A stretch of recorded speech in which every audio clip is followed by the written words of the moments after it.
I ran into this last week. Here's what fixed it for me. If you need to lock your card on PhonePe, follow these simple steps. Step 1. Open the PhonePe app. Launch the PhonePe app on your smartphone.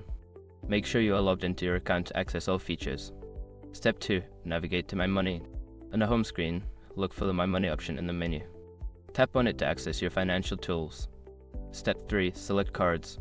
In the My Money section, find and select the Cards option. This will show you all the cards linked to your account. Step 4. Choose the card to lock. From the list of linked cards, select the card you want to lock. This will take you to the card details page. Step 5. Lock the card. On the card details page, look for the lock card option and tap on it. Confirm your action to successfully lock the card. Remember, if you accidentally tap the unlock card option instead, you'll need to go through the process again to lock it back. I hope this helps you secure your card easily. If you have any questions, feel free to ask.